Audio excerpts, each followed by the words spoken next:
Olá, meus amigos, estamos em live. Mais uma segunda-feira abençoada, onde nós estaremos de volta aos nossos estudos, né? Antes de entrarmos na aula em si, vamos ver um pouco da aula passada, porque na aula passada nós vimos que os três personagens, estudamos ali, e os três personagens eles estavam ali numa, podemos que dizer, numa crise de identidade. E nós paramos no capítulo 16, no verso. A partir do verso 10. Não. A partir do verso 12. Nós vamos falar um pouco mais sobre Ismael, né? No qual ele é a descendência, no caso, ele é o patriarca da descendência árabe, dos árabes.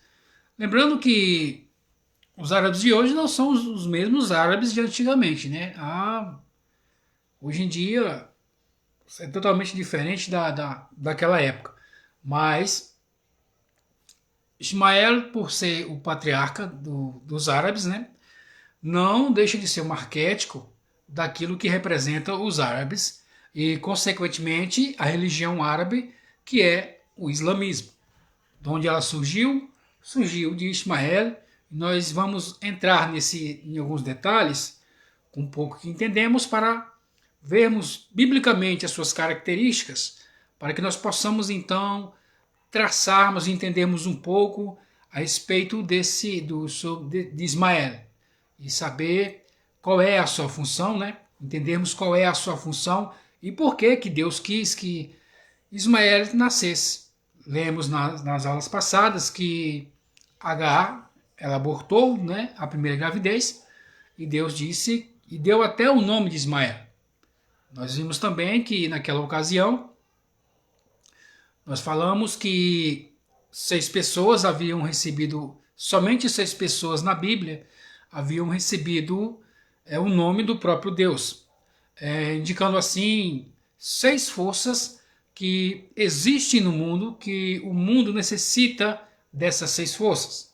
E falamos o nome dessas forças, não vamos entrar aqui de novo, mas para podermos entendermos a situação e como o Ismael ele se destaca no meio da história bíblica, mesmo que em poucos capítulos, mas ele tem o seu destaque, ele tem a sua relevância, porque Deus quis que ele nascesse e botou até o nome dele.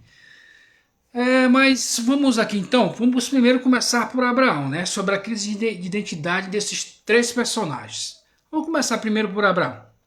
Abraão sempre se absteve de fazer justiça.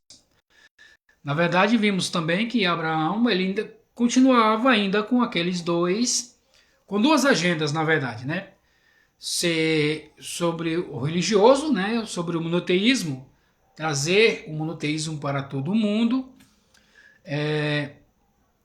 e o mandado de Deus, que seria uma nação, ou seja, política, né? Na verdade, não, acho que a palavra certa não seria ali um partido político, mas uma nação. Ela tem tudo a ver com a política que a cerca e a desenvolve, que a faz manter firme e etc.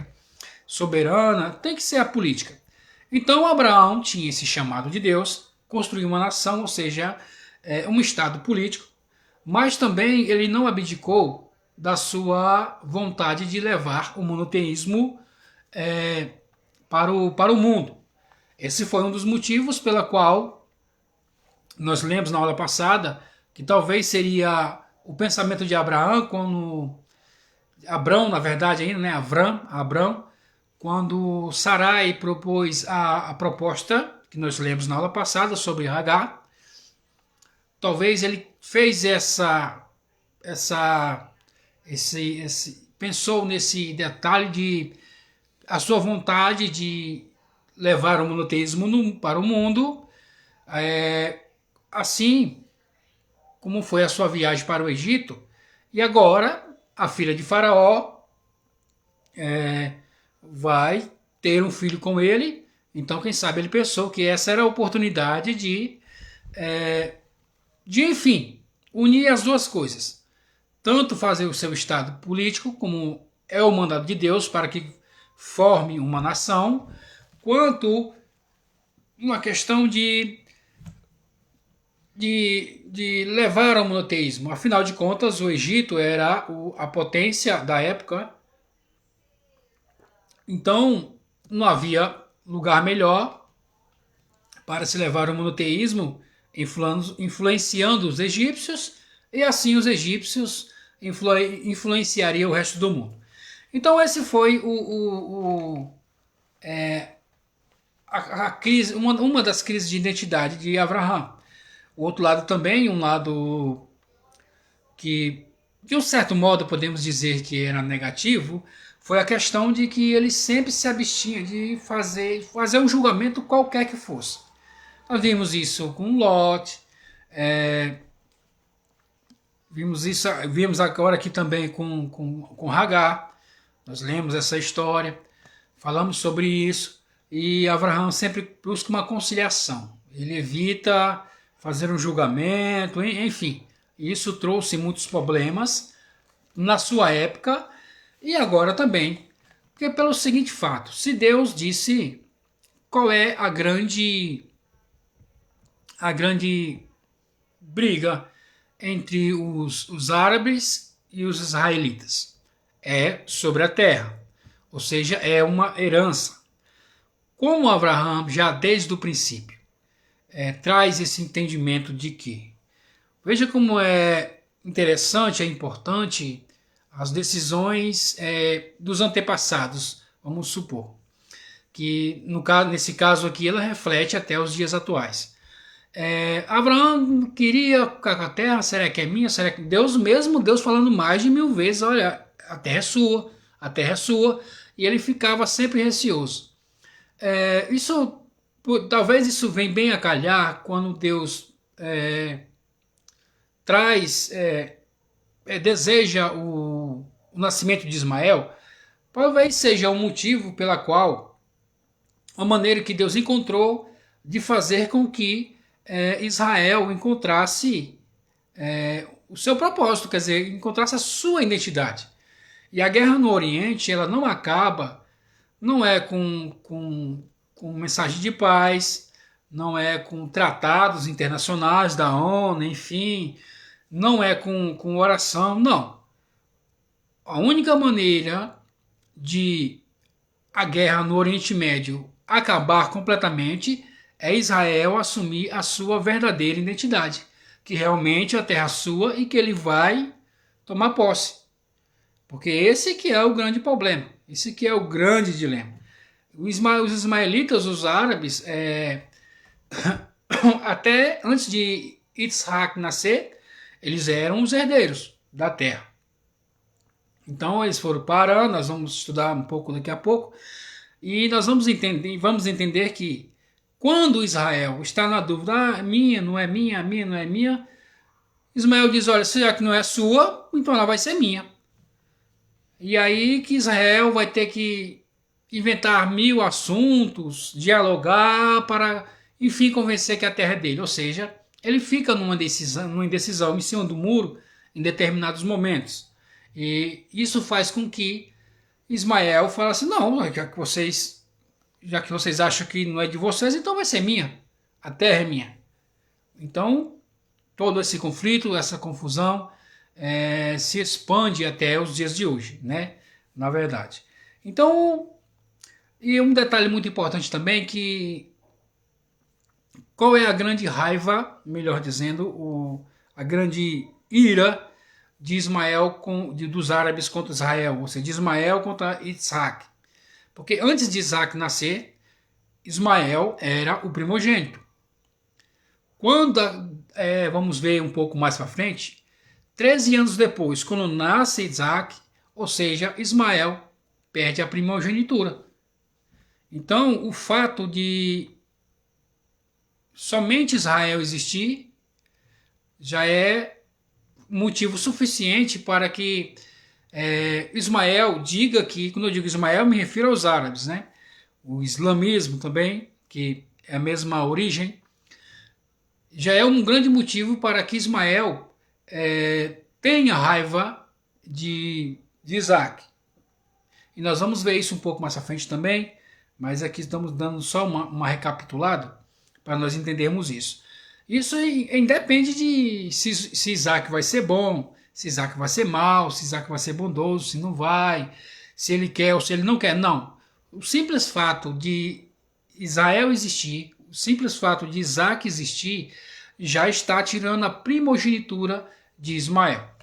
Aí nós vamos ver também, se você tem pesquisar um pouco mais, vemos também que o Alcorão, um detalhe também que para Ismael, para o islamismo, não existe israelita.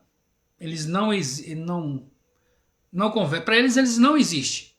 Se ele disser que tem raiva de Israel, isso já é uma prova de que ele acredita que o israelita existe. Então, para ele, Israel não existe. Então, Israel para ele seria um zero à esquerda. Tanto que no Alcorão, tanto Jesus, quanto Moshe, quanto Abraham, são árabes, não são judeus. Se você um dia teve a oportunidade de ler o Alcorão, você vai ver toda a história, do Alcorão não tem o nascimento de Isaac. Só tem na Torá, no Pentateuco. Então essa indecisão de Abraham, ela trouxe problemas atuais para ele e até os dias de hoje também, né? Tem essa grande dificuldade e esses grandes problemas. Tá, a outro personagem era Sarai. Por que Sarai? Sarai também, Deus disse que seria uma grande nação, que seria de Sarai. E Sarai, sabendo que ela era a esposa legítima de Abraão, ela cedeu esse posto para Hagar, para que pudesse ter um filho no lugar dela. Ou seja, um posto que ela dera, a posição que ela dera, ela não quis. Porque quando ela se confrontou com uma realidade, que já há muitos anos com Abraão, nunca havia engravidado, então ela pensou, então eu vou passar para a minha serva, Hagar, e eu vou cuidar do menino como se fosse meu, e assim me construirei através dela. Nós vimos sobre isso. Ou seja, uma certa incerteza. Nesses três, é sempre um querendo passar o papel para o outro, concretizar e realizar aquilo que era para ele mesmo fazer. E isso nós vemos que isso é muito atual em nossas vidas. Papéis que são para nós fazermos, nós delegamos a outros. Porque às vezes nós nos sentimos incapazes, temos pouca sabedoria, oramos pouco ou cultuamos pouco. Não, deixa que ele faz porque ele já está mais habituado, já tem mais tempo do que eu. Enfim, muitas das vezes, muitos de nós entregamos o nosso papel, a nossa função, a nossa missão para outras pessoas, quando nós nos deparamos temos um choque de realidade. Isso que é a verdade. Então, sempre teve essa confusão. E a outra é Hagar, que falamos sobre ela, que por ela ser serva, mas ela queria tomar o lugar de Sarai. Veja aí o balaio de gato que se montou. Então a história do povo hebreu, dos judeus, dos israelitas, ela tem no seu cerne, na sua raiz, esse conflito, essa crise identitária que vem desde Abraão. Isso vem se arrastando por milhares e milhares de anos, que nós vamos agora falar um pouco sobre Ismael, né? Falamos aqui sobre os três, né? Aí a promessa de nascer Ismael. Ismael nasce para mostrar a Israel o seu lugar de herdeiro e nação escolhida, que nós falamos agora há pouco. Talvez Ismael seria, como é que eu posso dizer? Como se fosse o espinho na carne de Paulo, podemos que dizer assim, né? Para sempre lembrar Israel que ele é o herdeiro. Por isso vemos muitas guerras, muitas destruição, briga sempre no Oriente Médio. Frequentemente nós temos, acho que Israel luta em 7 frentes, não sei se ainda está nas 7 frentes, lutando contra os árabes a respeito de guerra, né? O Hamas, tem os outros lá. O Hamas tornou-se o Hezbollah e uns outros, ou seja, todos financiados pelos árabes. Enfim, e talvez esse seja o espinho na carne de Israel. Não podemos que dizer assim, né? Usando as palavras de Paulo. E outro detalhe também muito importante, a importância quando finalmente, e algo muito importante é, quando finalmente Ismael reconhecer que Israel é o verdadeiro herdeiro da Terra Santa, da Terra Prometida, quem sabe já é na vinda do Messias, né? Na volta do Messias. Então, do Mashiach, né? Yoshua, chamado de Jesus. Então é isso. Isso é Ismael. Vamos ver agora mais algumas características de Ismael sobre nesse tema que nós estamos entrando. Temos aqui que como é que eu posso dizer? Que falar um pouco para que nós possamos entender. Vamos falar mais sobre Ismael. Então, mas esse é praticamente só uma introdução a esse respeito para que nós possamos entender melhor o papel de Ismael nas Escrituras Sagradas. Outro apontamento diz assim, né? Outro ponto é: Ismael nasce quando Abraão tinha a mesma gematria Elohim, ou seja, Ismael é tudo que Abraão queria. Ou seja, a mesma gematria. Vamos aqui, um minuto. Aqui, capítulo 16 e versículo 80, capítulo 16, versículo 16 diz assim: Abraão tinha 86 anos quando Hagar deu à luz a Ismael. Ou seja, aquilo que nós estamos dizendo.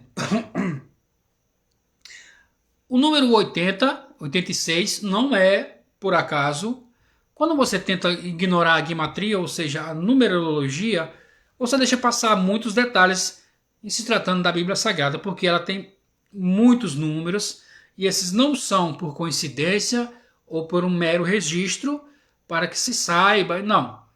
Sempre tem um detalhe, tem um segredo, tem uma explicação para que você para que possamos interpretar melhor aquilo que o texto está querendo nos mostrar.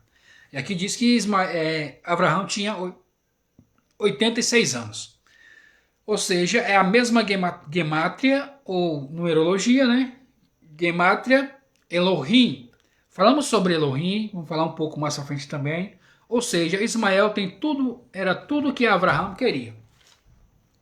86 também no hebraico é a mesma numerologia de natureza, natural, né? Isso quer dizer o quê? Ismael, a força voltou. Acho que eu estou offline. Conferir?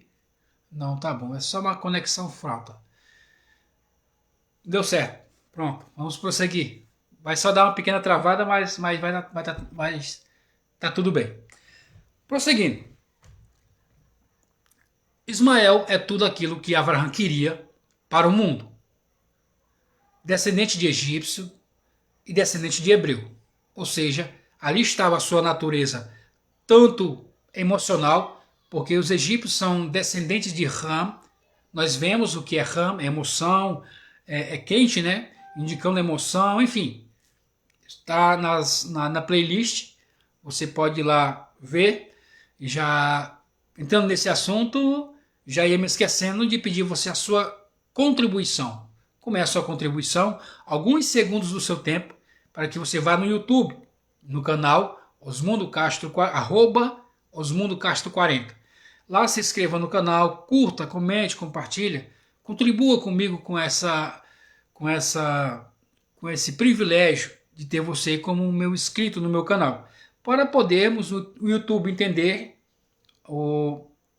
que o trabalho que estamos fazendo tem relevância e passe para mais pessoas, né?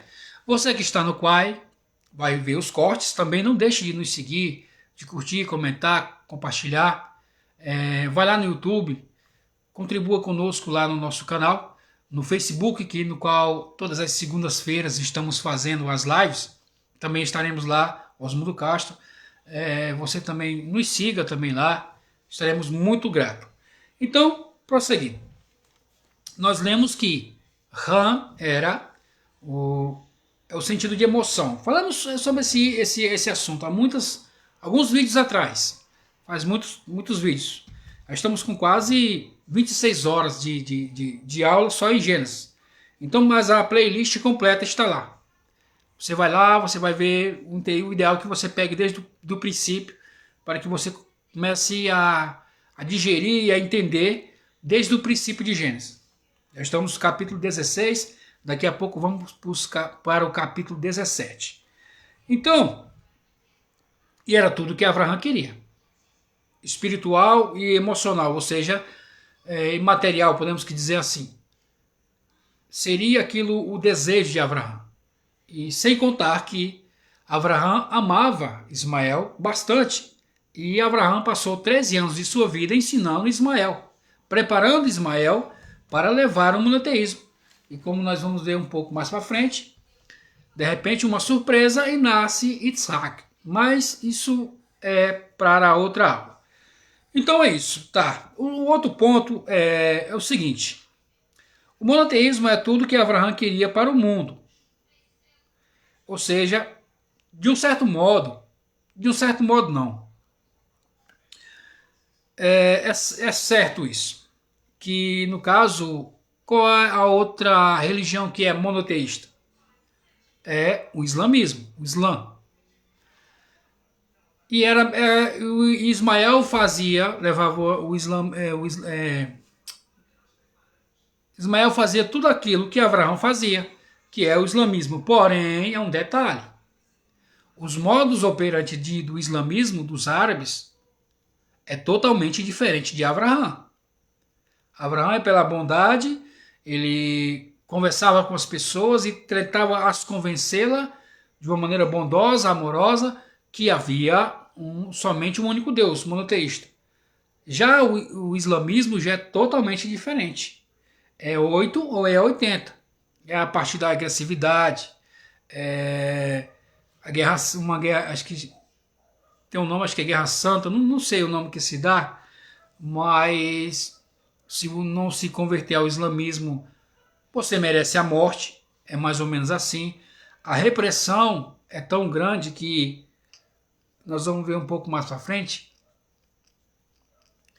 que é totalmente o oposto. Ou seja, resumindo, totalmente o oposto, mas resumindo tudo. O objetivo do Islã é o mesmo objetivo de Abraão. Só que a maneira como o objetivo é o mesmo, mas a maneira como é aplicado, essa que é totalmente reprovável, totalmente diferente daquilo que Abraão fazia. Totalmente diferente. Somente o objetivo, que é o mesmo, ou seja, somente o monoteísmo. Mostrar que existe apenas e exclusivamente um único Deus. Vamos prosseguir? Tá, agora nós vamos vamos continuar onde nós paramos, né? Nós lemos só um pouco meio por cima, no capítulo 16, né, que já estava finalizando justamente por causa do horário. Mas no capítulo 12 nós vamos continuar, que diz assim. Versículo 12, capítulo 16 de Gênesis. Ele será um rebelde, a sua mão se levantará contra todos, e a mão de todos estarão sobre ele. E ele habitará diante dos seus irmãos, Ou seja, o capítulo, eu até mostrei vocês na outra aula, vou mostrar nessa de novo. Está aqui, nós marcamos aqui. Está escrito Peri-Adam. Peri-Adam, o que é Peri-Adam? Fera da humanidade, fera humana, enfim. Esse é foi o nome que foi traduzido como rebelde, mas esse foi aquilo que está nas Escrituras Sagradas. Agora nós vamos entender por que foi dado a ele essa característica de Peri-Adam. Não é um nome, é uma característica. Aqui o anjo disse para Hagar as características que teria o filho dela, que se multiplicariam, sim, uma bênção que se multiplicaria, mas ele teria algumas características que o faria se destacar em meio à multidão, né? Podemos que se dizer assim. E ele seria Peri-Adam, ou seja, Peri-Adam, cadê? Peri-Adam, ou fera da humanidade. É num sentido de não doméstico, não aceita acordo, constituição e etc. Primeiro que ele já foi tomar, ele já era arqueiro no deserto, foi para o deserto. Ou seja, o deserto é um lugar de ninguém. O deserto não tem lei, não tem constituição,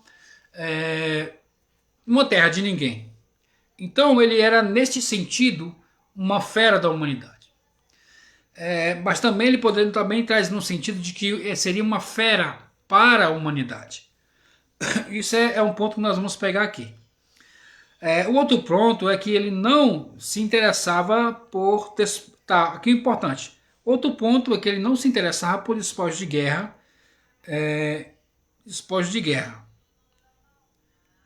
Tá, mas por pessoas.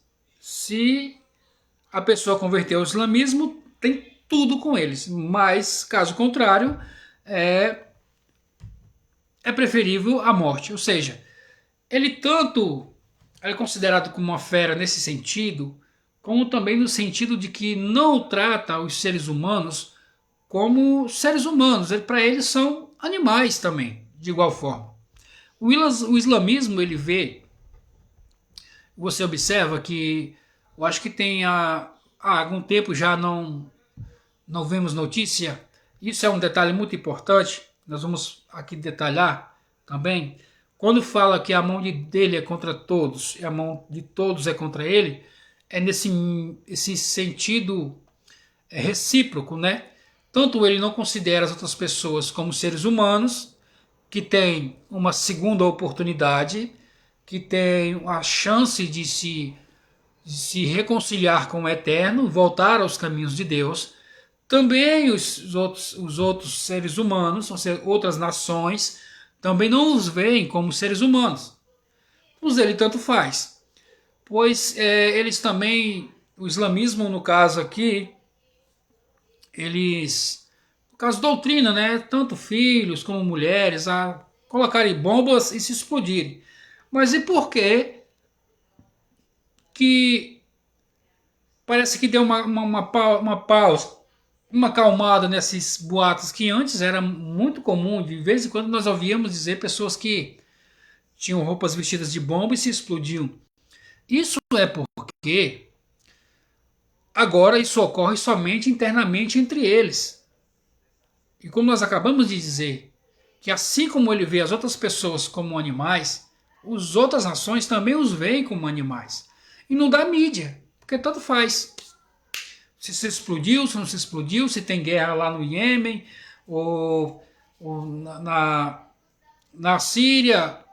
Se for entre eles, ninguém não está nem aí, não tem ibope, não tem mídia, porque eles são árabes, essa é a sua característica, ninguém está nem aí. Mas se porventura, acaso, em uma dessas explosões, vamos supor, morre um americano ou um francês, aí sim, aí ganha mídia, aí todo mundo parte para cima, enfim, mas eles mesmos são tratados como Peri-Adam, feras da humanidade, ou seja, animais selvagens. As pessoas os veem como animais selvagens, tanto nesses dois aspectos, nesses dois quesitos. Se estão se matando entre si, não tem mídia, não tem nada, não aparece nada. Vai aparecer se porventura, em uma fatalidade, um francês, um americano, sei lá, um espanhol, um italiano, acabar perdendo a vida em uma dessas atrocidades que eles cometem. Aí sim, tem mídia. Caso contrário, aí isso ainda ocorre ainda hoje. Até lá, Deus nos livre, mas podemos que dizer que é corriqueiro, natural, né? Deus, a palavra, não sei se a palavra mais ideal seria essa, Mas, enfim, esse é no sentido de que a mão dele é contra todos e a mão de todos é contra ele. Traz nesse sentido. Tá? Pronto. Nós falamos isso, né? Tanto eles consideram como animais, como os outros também, tá? O arquétipo de Ismael está, de fato, de ele ter duas características dentro de si. A de Avraham e a de Ram, aquilo que nós falamos. Este é um fato muito interessante. No sentido de Hagar, quando Hagar se sentiu... quando ela viu que não suportava as suas obrigações de serva, que ela era serva, ela procurou liberdade, ela procurou fugir, ela saiu. E essa é uma das características de Ram, de Ismael. De um certo modo, ter liberdade, não ter nada para dizer para ninguém, porque ele segue suas próprias leis, suas próprias regras. Essa é a característica do povo do povo árabe. Mas também tem a característica espiritual de Abraão, que é o monoteísmo. Não aceita de hipótese nenhuma a idolatria. Então Ismael ele tem essas duas características dentro de si. Isso é inegável.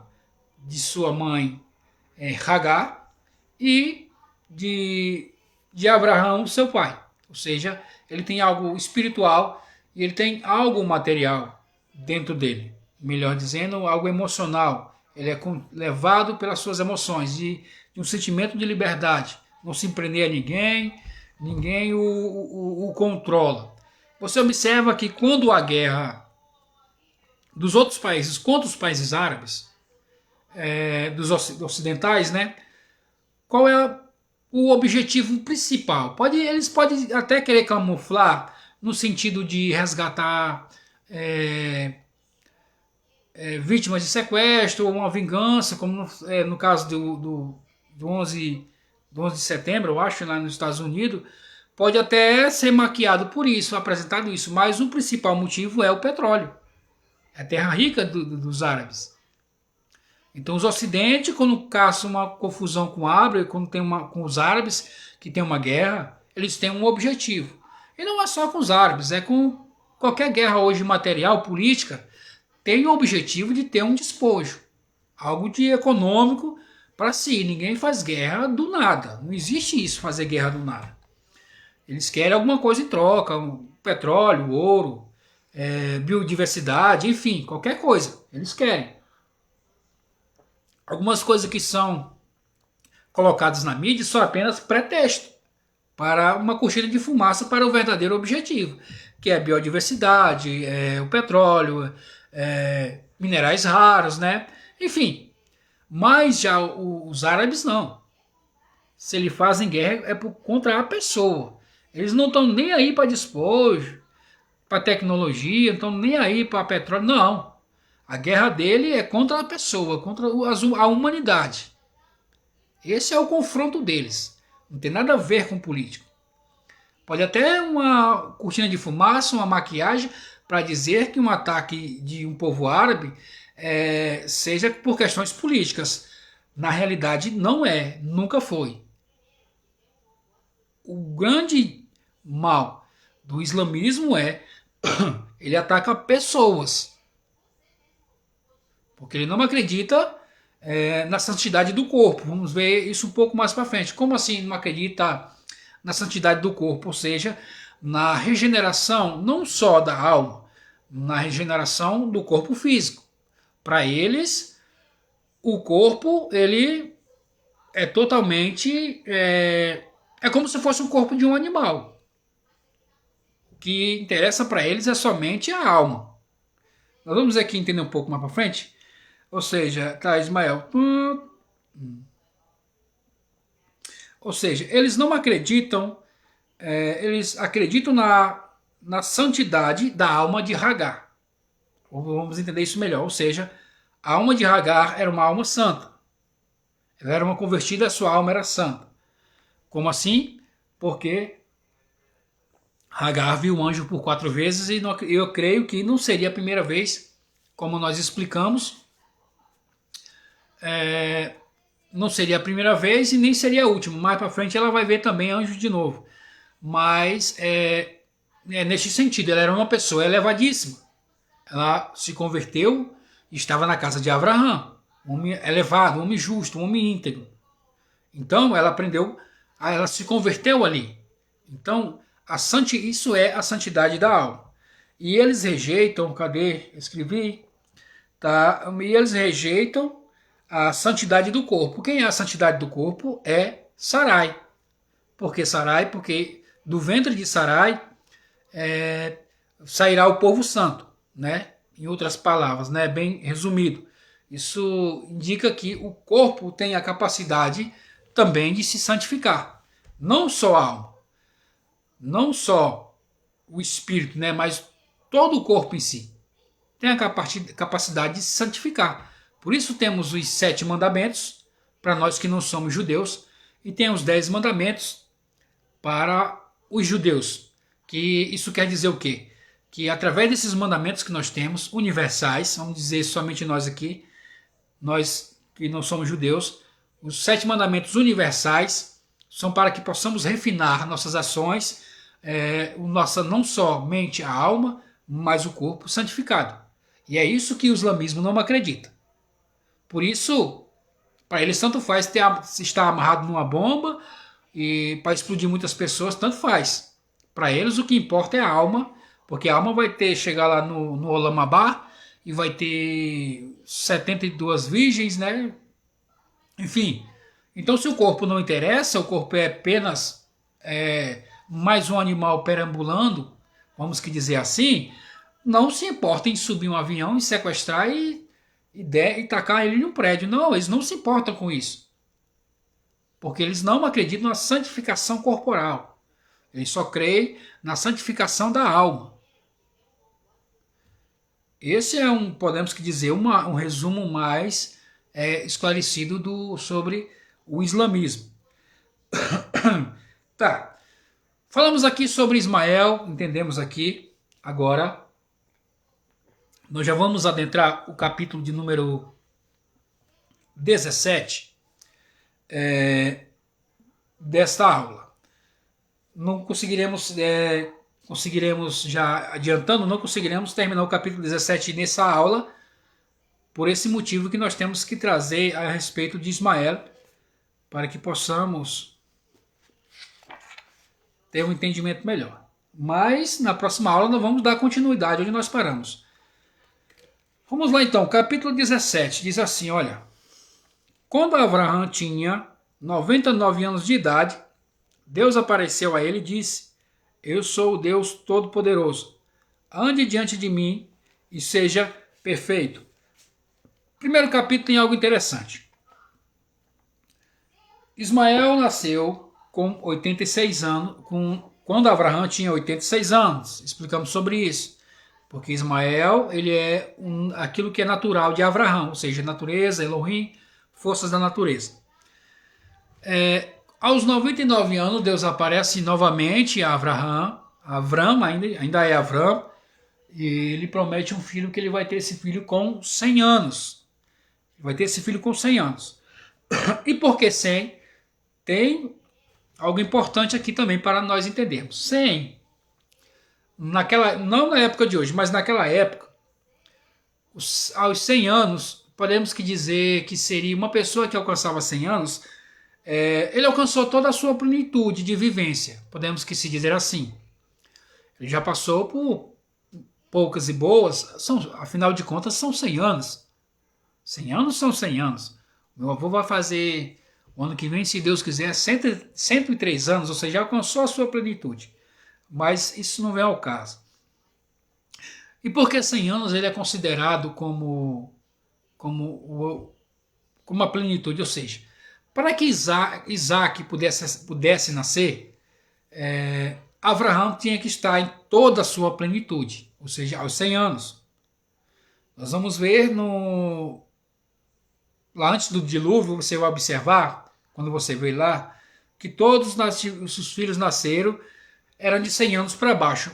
Apenas Noé que não. Por quê? Porque você vai encontrar registrado lá que Noé teve os seus filhos aos 500 anos.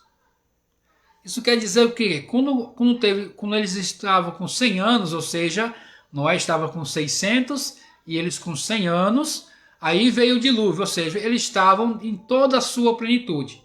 Isso indica que se Noé eles tivessem nascido antes que Noé tivesse 500 anos, eles também teriam morrido no dilúvio, eles teriam ficado para trás. Então Noé os teve com 500 anos, porque esses 100 anos são os anos da plenitude. Ou seja, hoje em dia não. Hoje em dia, como o tempo de vida vem diminuiu drasticamente, hoje em dia qual é a idade da plenitude? Hoje em dia são aos 20 anos, podemos que se dizer assim. Pela lei, vamos tomar uma base aqui na lei judaica, né? A lei judaica ela diz o seguinte, que aos 13 anos, a criança até os 13, não, dos 13 anos para frente, a criança ela é sujeita a tribunais terrenos, ou seja, o que é que isso quer dizer? Isso quer dizer que a partir dos 13 anos, pela lei judaica, uma criança ela é responsável por coisas aqui no mundo, né, vamos dizer assim, coisas naturais.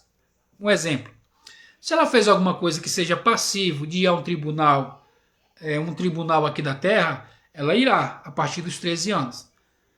Mas, segundo a lei judaica, para que a pessoa possa ser julgada por Deus, é só depois dos 20 anos de idade. Por quê? Porque a partir dos 13 anos a pessoa está começando a ter consciência e com certeza ele vai cometer deslizes, ele vai conhecer o seu mau instinto, vai fazer coisas que não deve. Então, ele tem de 13, se de 13 até 20 anos ele não fizer algo que, pela uma lei comum, né, vamos dizer assim, pela lei comum, não leve a julgamento, aqui, por exemplo, um roubo, Deus nos livre, um assassinato, ou seja, alguma atrocidade qualquer. Se nesse intervalo não ocorrer isso aqui que o leve a um tribunal comum, então ele só vai ao tribunal divino, segundo ele só vai ser cobrado por Deus, a justiça divina só recairá sobre ele depois dos 20. Porque ele passou a sua adolescência, viveu o que tinha de viver e aos 20 anos está na sua plenitude. Aos 20 anos, sim, Deus começa a tratar com ele, que depois dos 20 anos já não é mais uma criança. Então, por isso Isaac nasceu na plenitude de Abraão, quando ele tinha 100 anos de idade. Tem outro ponto aqui interessante. E Deus apareceu Deus apareceu e disse: eu sou o Deus Todo-Poderoso. Aqui importante. Aqui em hebraico está escrito Hashem El Elohim Vayomer Eleiv Ani El Shaddai, ou seja, El Shaddai é Deus Todo-Poderoso. Vamos entender aqui esse El Shaddai, Deus Todo-Poderoso, né?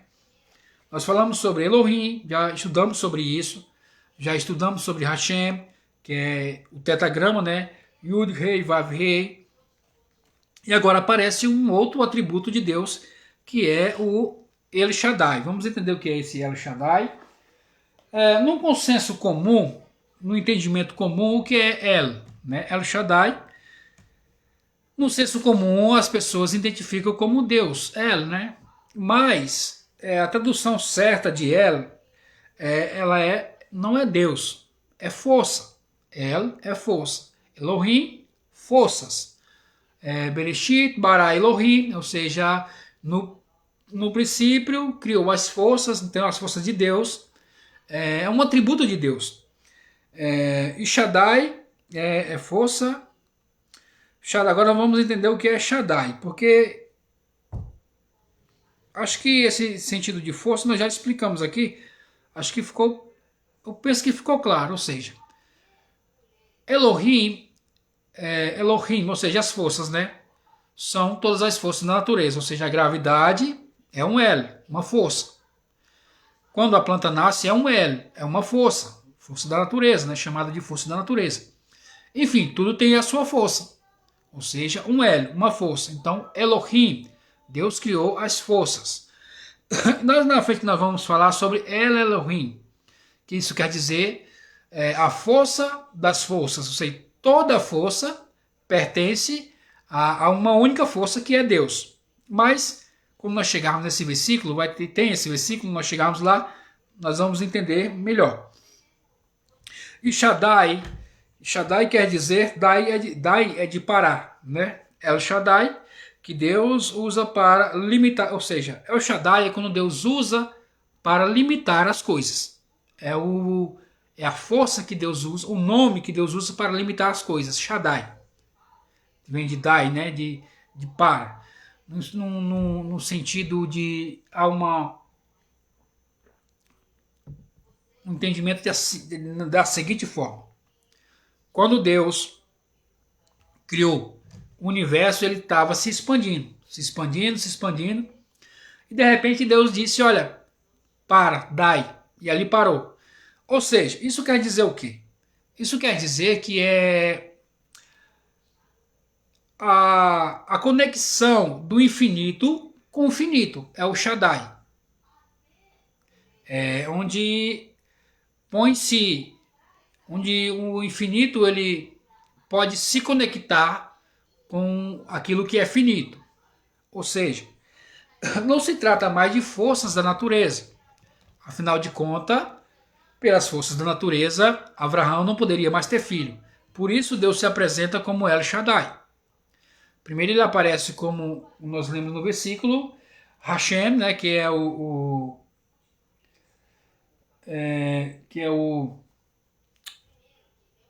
atributo de Deus de piedade, de bondade, que aparece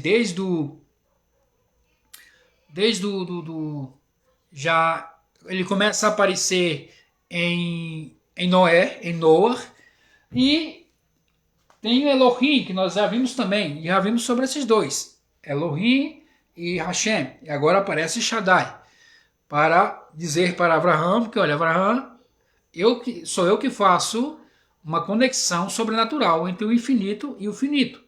E é isso que vai acontecer agora daqui para frente. Vai acontecer exatamente isso. Tá. E aqui ele diz alguma outra coisa. Anda diante de mim e seja perfeito. Ponto. Aqui tem uma interrogação. Pedir que Abraão seja perfeito? Ele era imperfeito? Aparentemente sim. E nós acabamos de ver toda a sua trajetória, a sua história, ele deu algumas vaciladas. Ele se recusou a tomar algumas decisões. Então, é Deus dizendo para ele, ó, eu sou El Shaddai, traduzido como Todo-Poderoso, ou seja, aquele que faz a conexão do infinito com o finito. Aquele que diz, para por aí, aquilo que é finito, pare, porque agora vai entrar aquilo que é sobrenatural. Vou agir de maneira sobrenatural. É El Shaddai. Então, e ele fala assim, Abraão, você vai ter que ser perfeito para andar diante de mim. E é onde vai entrar o pacto do Brit Milá, que seja da circuncisão, como conhecemos, né? Olha, o versículo 2, ele diz assim, ó, farei uma aliança entre mim e você, e eu lhe multiplicarei em grande número. Abraão caiu sobre a sua face, e Deus falou-lhe dizendo, Abraão caiu sobre a sua face. Isso quer dizer o quê? Que Abraão não suportou a presença divina naquele momento. Um ponto muito importante também, aí depois, detalhe, isso aí já passando, tá? Pronto, Abraão, no seu passo, escolhi, coloquei, e Deus, Abraão, ele já aparece, capítulo 4, vamos ler aqui, caiu no capítulo 3, né?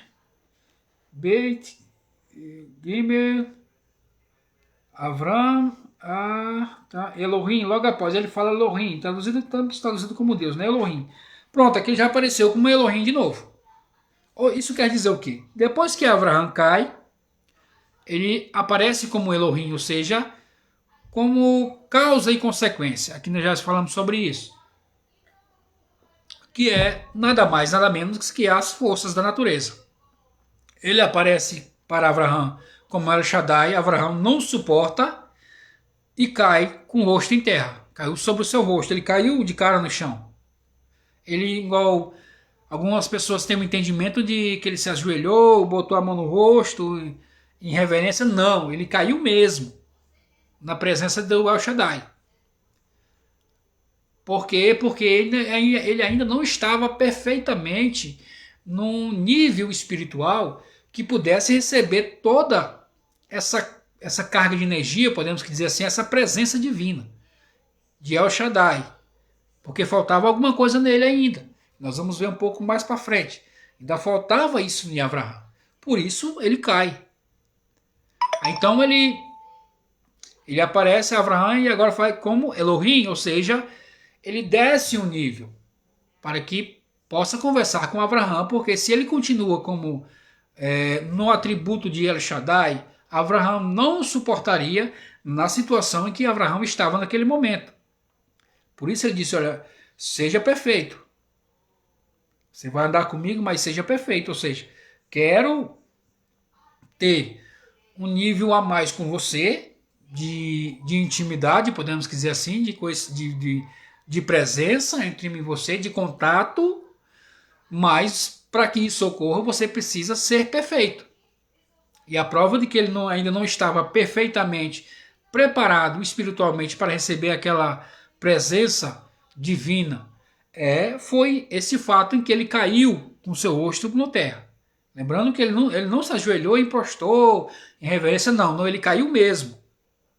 Ele caiu, literalmente ele caiu com o rosto em terra. Ele não se jogou em reverência, não. Ele caiu. A presença do El Shaddai foi tão intensa que ele caiu, ele não suportou. E nós vamos ver um pouco mais para frente que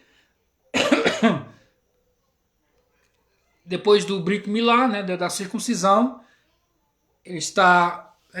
vamos chegar lá, mas vamos falar mais um pouco sobre isso. Mas já é nesse capítulo, já é na próxima aula. Nessa aula aqui nós estamos só dando, podemos dizer assim, uma rápida introdução. Ou seja, quando Deus aparece, ele aparece num nível que seja suportável para que o ser humano possa entendê-lo corretamente. Ele aparece num nível suportável. Podemos se dizer assim. E neste caso aqui de Avraham, quando ele aparece, ele diz, sou El Shaddai, aquele que faz a ligação, né, a conexão, acho que é a conexão do infinito, do sobrenatural, daquilo que é transcendente para aquilo que é finito. Abraão não suporta essa presença, esse atributo divino, e cai. Então ele tem que descer um nível a menos para que Abraão possa, enfim, ouvir as suas palavras, senão Abraão não suportaria toda aquela presença. Nós vamos deixar o restante para a próxima aula. Já estamos um pouco avançado. Nós pegamos um pouco de explicação da aula passada, né? E não queria deixar passar batido, mas já damos a introdução da aula que vem. Na aula que vem eu espero você para que possamos estudar, que será na segunda-feira. Muito obrigado por ficar comigo até aqui. Só tenho a agradecer e nós esperamos você lá. Muito obrigado, fique bem, fique em paz.